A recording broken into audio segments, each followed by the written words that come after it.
नमस्कार, mega kitchen रेसिपीजमध्ये तुमचं सर्वांचं खूप खूप स्वागत।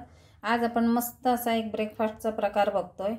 नाश्ता म्हणून खाऊ शकतो, रात्रीच्या जेवणात हलकं फुलकं जेवण म्हणूनही करू शकतो आणि घरातील प्रत्येक व्यक्ती हे खाऊ शकते, लहानांपासून मोठ्यांपर्यंत। तर त्याच्यासाठी मी इथे पाव किलोच्या वरती कोबी आहे, तो किसून घेतला, तो बारीक चिरून घेतला तरी चालेल। 2 ढोबळी मिरची आहेत बारीक चिरून घेतले, एक मोठा कांदा आहे तोही बारीक चिरून घेतलाय। त्याला आपल्याला अजून लागणार आहे, हे मी तांदूळ 4 तासापूर्वी भिजत घातले होते। तुम्हाला सकाळीच करायचं असेल तर तुम्ही रात्री भिजत घालून ठेवू शकता। साधारण मोठी 1 वाटी तांदूळ आहेत। इथे एक मोठा बटाटा आहे, कच्चा बटाटा आहे, किसून ठेवलेला आहे।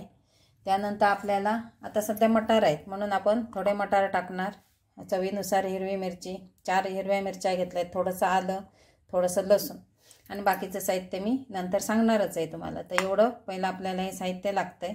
अशी आपण एक छानशी हेल्दी अशी रेसिपी बनवतोय। आता हे सगळं आपल्याला एकत्र करायचं आणि मीठ घालून ठेवायचं, त्याचं पाणी सुटलं पाहिजे।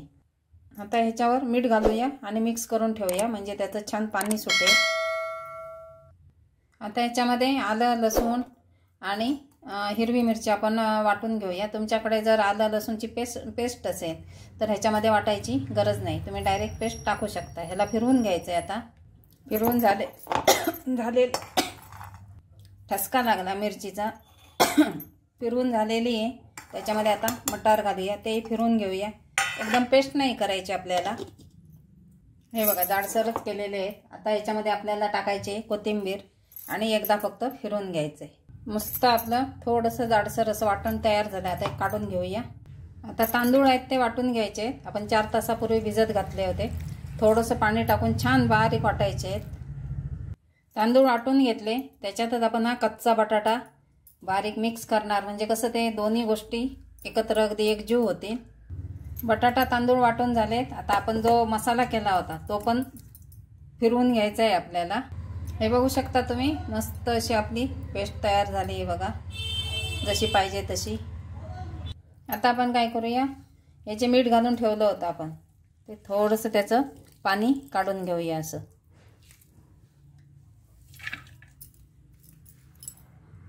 हे बघा एवढं पाणी निघालं आपलं। गरज पडल्यास तुम्हाला पाणी लागलं तर एक्स्ट्रा पाणी वापरायची गरज नाही, ह्याच पाण्याचा वापर करायचा। ह्याच्यामध्ये आता आपल्याला काही मसाले टाकायचे आहेत। मी पाव चमचा चाट मसाला घेतलाय, अर्धा चमचा लाल तिखट आहे, आपण हिरवी मिरची वापरली तरी मी थोडंसं टाकलंय, हळद आहे आणि धना पावडर आहे। तर हे आता ह्याच्यामध्ये आता आपल्याला जे आपण बॅटर तयार केलं होतं ते घालायचं आहे आणि सगळं मिक्स करायचं आहे। हे सगळं आता मिक्स करून घेऊया। आणि जर घट्ट वाटलं तर आपल्याला जे मिक्सरचं भांडं आहे तेच धुवून पाणी घ्यायचं, किंवा आपण जे भाजीचं पाणी काढलं आहे ते घ्यायचं जर कमी वाटलं तर। हे आता सगळं मिक्स करून घेऊया। मीठ घालायचं आहे चवीनुसार, आपण पहिलं मीठ घातलं होतं थोडं। आपण जे भाजीचं पाणी काढलं होतं पिळून ते घालूया, कमी वाटतंय थोडं। मीठ घालते मी, थोडं कमी वाटतंय मीठ। पाहिजे तसं अगदी आपल्याला बॅटर तयार झालं आहे बघा। तुम्ही मिरची, तिखट, मीठ तुमच्या चवीनुसार कमी जास्त करू शकता। आता हे आपल्याला 10-12 मिनिटासाठी झाकून ठेवायचं आहे। आता आपण चटणी करून घेऊया। थोडंसं तेल घातलेलं आहे, त्याच्यामध्ये मी शेंगदाणे टाकते।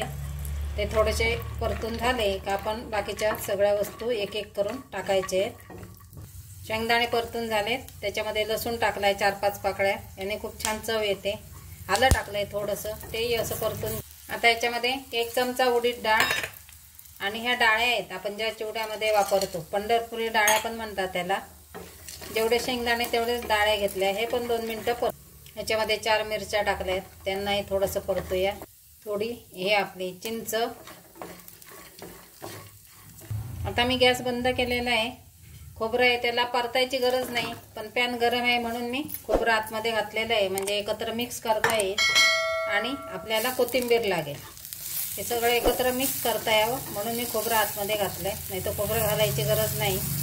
तर आता हे थंड झाल्यावर आपल्याला सगळं वाटून घ्यायचंय। चवीनुसार मीठ घालूया आणि थोडं पाणी घालून आपल्याला मस्त पेस्ट करून घ्यायची आहे। बघा मस्त अशी चटणी तयार झाली, पण ती घट्ट आहे, ह्याच्यामध्ये आपल्याला पाणी टाकायचं आहे। तर मिक्सरचं भांडं धुवून आपण पाणी घालू शकतो, थोडी पातळ पाहिजे। आणि ही मिक्स करून घेऊया।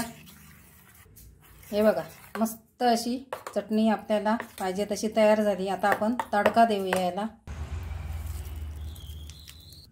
तुम्हाला जर कलर पाहिजे असेल चटणीला तर बेडगी मिरचीचा वापर करायचा, मी साधी मिरची वापरली। बॅटर आपलं मस्त अगदी तयार झालंय बघा। 15 मिनिटं होऊन गेली याला। ह्याच्यामध्ये थोडीशी आपण कसुरी मेथी टाकूया, याचा पण स्वाद चांगला येतो। अशी चोळून टाकायची आपल्याला। आता ह्याच्यामध्ये अर्धा चमचा सोडा टाकायचा आहे, तुम्ही इनो टाकला तरी चालेल। याच्यावर थोडंसं पाणी टाकूया आणि चांगलं अगदी मिक्स करून घेऊया। इनो टाकला तर अजून चांगलं मस्त फ्लफी होतात ते। पॅन ठेवलाय, तेल लावून घेऊया। आता याच्यावर आपल्याला हे घालायचं आहे।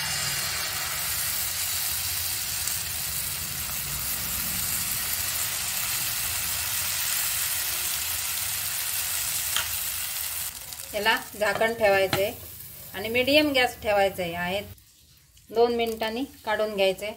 बघा मस्त जाळी पडलेली आहे छान। इनो असेल तर खूप अगदी जाळी पडते त्याला। मला मिळाला नाही इनो, माझ्याकडे नाही होता म्हणून मी फ्रूट सॉल्ट टाकलंय। थोडंसं तेल सोडलंय आपण वरून। आता आपण याला पलटूया।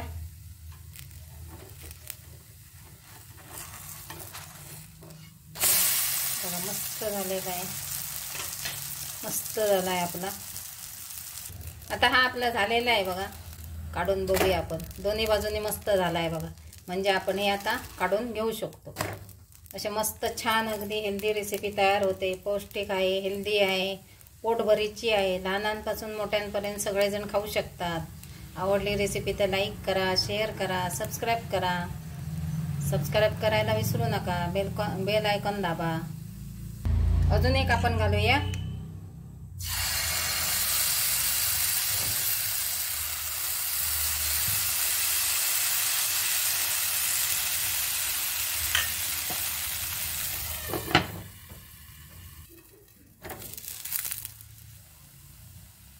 थोडंसं असं तेल सोडा। हे पण आपलं झालेलं आहे छान मस्त अशी हेल्दी रेसिपी नक्की करून बघा। सध्या मार्केटमध्ये भरपूर भाज्या आहेत, भरपूर प्रमाणात तुमच्या आवडीच्या भाज्या घालून तुम्ही हे करू शकता। जर तांदूळ भिजत घालायला वेळ नसेल तर तांदळाचं पीठही आपण घेऊ शकतो। मस्त अशी आपली हेल्दी रेसिपी तयार झालेली आहे। कुठल्याही चटणी बरोबर तुम्ही खाऊ शकता तुमच्या आवडीच्या। हे बघा मस्त असे छान झालेले आहेत, तर नक्की ट्राय करा आणि माझ्या चॅनलला नक्की सबस्क्राईब करा। तोपर्यंत आनंदी राहा, खुश राहा। धन्यवाद।